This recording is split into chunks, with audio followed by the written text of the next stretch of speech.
अचानक उसके मोबाइल पर सिर्फ एक मैसेज आया, अब तुम्हारी बारी है। सिया ने तुरंत आरव को फ़ोन लगाया, लेकिन फ़ोन बंद था। उसने करण, विवान, रिया और नेहा को भी कॉल किया, किसी का फ़ोन नहीं लगा।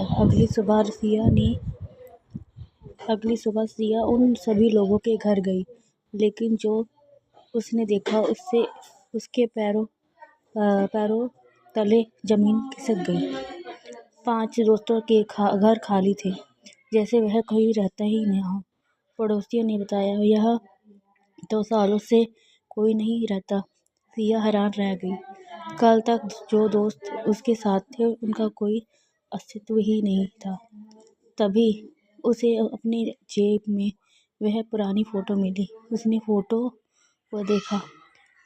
अब फ़ोटो में सिर्फ एक लड़की खड़ी थी, और वह लड़की सिया ही थी। उसके पीछे वही सफ़ेद साया मुस्कुरा रहा था। फ़ोटो के नीचे खून जैसा लाल अक्षरों में लिखा था, तुम कभी हवेली से बाहर निकली ही नहीं। सिया की चीख पूरे इलाके में गूंज उठी, और उसी पल वह रहस्यमय तरीके से गायब हो गई। कहते हैं कि आज भी आधी रात को उस उजड़ी हुई हवेली के पास एक लड़की की चीख सुनाई देती है, और अगर कोई उस आवाज़ का पीछा करे तो उसे 7 नहीं 8 परछाई दिखाई देती है। समाप्ति भाग।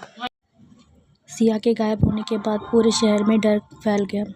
लोगों ने हवेली के पास जाना बंद कर दिया, लेकिन कहानी यहीं नहीं खत्म हुई। 1 साल बाद उसी शहर में 4 नए दोस्त आए, कबीर, अनन्या, रोहन, मीरा। उन्हें पुराने खंडरों में और भूतिया जगहों की खोज करना पसंद था। एक दिन उन्होंने शापित हवेली की कहानी पता चली। लोगों ने उन्हें चेतावनी दी, उस जगह से दूर रहो, लेकिन उन्होंने किसी की बात नहीं मानी। रात 12 बजे वह चारों हवेली के खंडरों में पहुंच गए। चारों तरफ घना कोहरा था। अचानक मीरा को मिट्टी में दबी हुई एक पुरानी फोटो मिली। उसने फ़ोटो उठाई। फ़ोटो में 8 परछाइयाँ खड़ी थीं, 7 इंसान और एक सफ़ेद साया।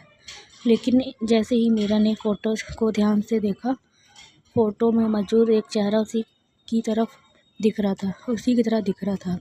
वह घबरा गई। तभी अचानक फ़ोटो के पीछे कुछ शब्द उभरने लगे, हम तुम्हारे इंतज़ार कर रहे थे। अचानक तेज़ हवा चलने लगी, ज़मीन कांपने लगी, और खंडरों के बीच एक पुराना दरवाज़ा दिखाई दिया। वह दरवाज़ा जो सालों पहले हवेली का मुख्य प्रवेश द्वार था। दरवाज़ा अपने आप खुल गया। अंदर सिर्फ अंधेरा था। रोहन ने टॉर्च जलाई, लेकिन टॉर्च की रोशनी कुछ ही कदम आगे जा रही थी, जैसे अंधेरा रोशनी को निगल रहा हो। तभी उन्होंने एक लड़की के रोने की आवाज़ सुनी थी, बचाओ, कोई मुझे बचाओ। आवाज़ बिल्कुल सिया जैसी लग रही थी। अनन्या बोली, क्या ये वही लड़की हो सकती है जो सालों पहले गायब हुई थी? तभी उनके पीछे किसी ने बताया, हाँ। चारों ने तुरंत पीछे देखा, लेकिन वहाँ कोई नहीं था। अचानक मीरा चीख पड़ी। उसके सामने एक दीवार पर खून जैसे लाल अक्षरों में लिखा था, अब 8 नहीं 12 परछाइयाँ होंगी। उसी समय चारों के मोबाइल अपने आप चालू हो गया। स्क्रीन पर एक ही फ़ोटो दिखाई दे रही थी। उस फोटो में अब 12 परछाइयाँ थीं, 8 पुरानी और 4 नई, यानी वह चारों। तभी खंडरों के बीच एक सफ़ेद आकृति दिखाई दी। धीरे धीरे वह उनकी तरफ भी बढ़ने लगी। उसकी आंखें पूरी तरह काली थी, और उसके चेहरे पर एक भयानक मुस्कान थी। वह रुक कर बोली, तुम बहुत देर से आए। अचानक पूरा खंडर कांपने लगा, ज़मीन फटने लगी, और उन चारों के पैरों के बीच एक गहरा अंधेरा गड्ढा खुल गया। ज़मीन फटने लगी, और उन चारों के पैरों के नीचे एक गहरा अंधेरा गड्ढा खुल गया। चारों नीचे गिरने लगे, और गिरते समय उन्हें आखिरी बार जो सुनाई दिया वह था सिया का चेहरा, जो अंधेरे में खड़ी मुस्कुरा रही थी। सिया, कबीर, अनन्या, रोहन और मीरा पूरी ताकत से किले की ओर भाग रहे थे। उनके पीछे हजारों काली परछाइयां दौड़ रही थी। चारों तरफ चीखों की आवाज गूंज रही थी। अचानक उनके सामने एक विशाल पत्थर का पुल आ गया। पुल के नीचे काला धुआं और आधा अंधेरा था। सिया बोली,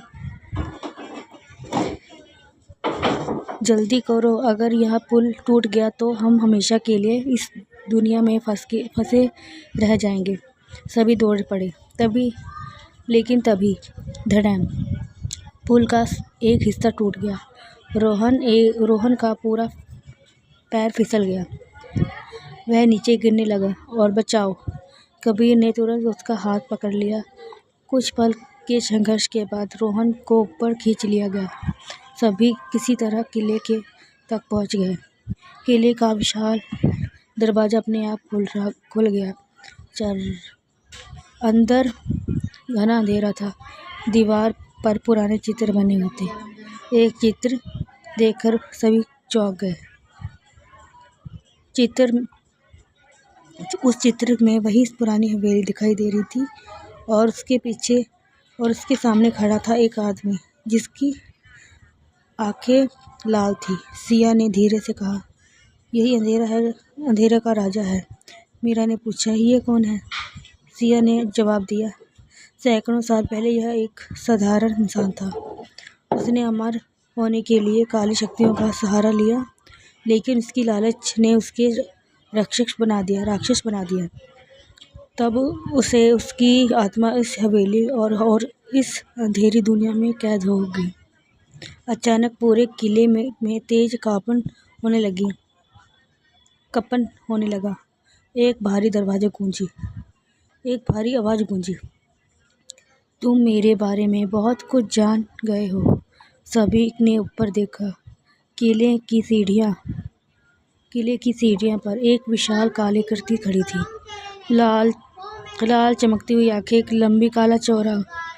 लंबा काला चोगा और चेहरे पर डरावनी मुस्कान।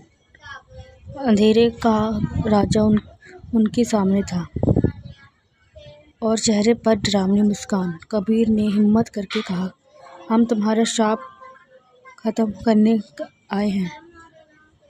अंधेरे का राजा हंसने लगा। उसकी हंसी में पूरे किले में गूंज उठी। मुझे खत्म करने इतना आसान नहीं है।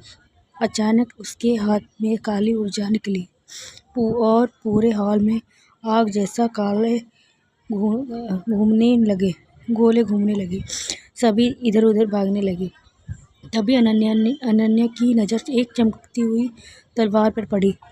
वह दीवार में लगी हुई थी। उसके नीचे लिखा था, प्रकाश की तलवार ही अंधेरा को समाप्त कर सकती है।